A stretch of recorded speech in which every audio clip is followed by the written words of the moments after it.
नमस्कार, आप देख रहे हैं राष्ट्रीय जगत विजन न्यूज और मैं हूं आपके साथ निशा शर्मा। आज के विश्लेषण में हम बात करेंगे छत्तीसगढ़ के बेमेतरा विधायक दीपेश साहू की शादी की। जी हां, छत्तीसगढ़ की राजनीति में इन दिनों बेमेतरा विधायक दीपेश साहू की शादी चर्चा का सबसे बड़ा विषय बन गई है। एक तरफ विधायक मुख्यमंत्री कन्या विवाह योजना के तहत 23 जरूरतमंद जोड़ों के साथ सामूहिक विवाह में शादी कर सादगी और फिजूल खर्ची रोकने का संदेश देने की बात कह रहे हैं, तो दूसरी तरफ विपक्ष इसे गरीबों की योजना में राजनीतिक एंट्री और दिखावे की राजनीति बता रहा है। मुख्यमंत्री कन्या विवाह योजना गरीबों के लिए है, गरीब परिवार के लिए है कि उसको 50,000 या 1 लाख रुपए कुछ राशि देना है, कुछ सामान देना है, कुछ चेक भी देना है और कुछ उनको आर्थिक मदद भी करना है। तो हमारा सवाल है कि दीपेश साहू जी जो विधायक है भारतीय जनता पार्टी को, गरीबी रेखा के अंतर्गत आ रहे हैं क्या? जो मुख्यमंत्री कन्या विवाह का लाभ ले रहे हैं वो ये गरीब का हक में डाका नहीं डाल रहे। कुछ नहीं, भारतीय जनता पार्टी लगातार बैकफुट में है। जनता का गुस्सा को करने के लिए, प्रोपोगेंडा करने के लिए ये पॉलिटिकल स्टैंड है, जबकि मुख्यमंत्री कन्या विवाह योजना आम जनता गरीब परिवार के लिए है, किसी विधायक के लिए नहीं है। 31 मई को बेमेतरा के बेसिक स्कूल मैदान में होने वाले इस सामूहिक विवाह समारोह में विधायक दीपेश साहू बैलगाड़ी पर बारात लेकर पहुंचेंगे।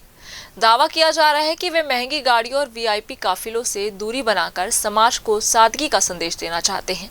लेकिन सवाल ये उठ रहा है कि क्या सिर्फ बैलगाड़ी में बैठ जाने से वीआईपी कल्चर खत्म हो जाता है? क्योंकि जिस शादी को सादगी का नाम दिया जा रहा है, उसी समारोह में मुख्यमंत्री विष्णुदेव साय, विधानसभा अध्यक्ष डॉक्टर रमन सिंह, उप मुख्यमंत्री अरुण साव समेत सत्ता के कई बड़े चेहरे मौजूद रहेंगे। अब विपक्ष पूछ रहा है कि जहां पूरा सत्ता तंत्र पहुंचेगा, वहां सादगी कहां बसती है? कांग्रेस नेताओं का आरोप है कि मुख्यमंत्री कन्या विवाह योजना गरीब और जरूरतमंद परिवारों के लिए बनाई गई है, न कि विधायकों और रसूखदार नेताओं के लिए।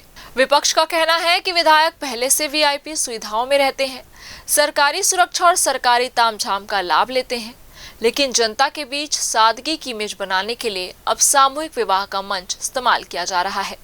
राजनीतिक गलियारों में ये भी चर्चा है कि क्या यह शादी सामाजिक संदेश से ज्यादा राजनीतिक ब्रांडिंग का हिस्सा है, क्योंकि चुनावी दौर में जनता के बीच जमीन से जुड़े नेता की छवि बनाना किसी भी नेता के लिए बड़ा हथियार माना जाता है।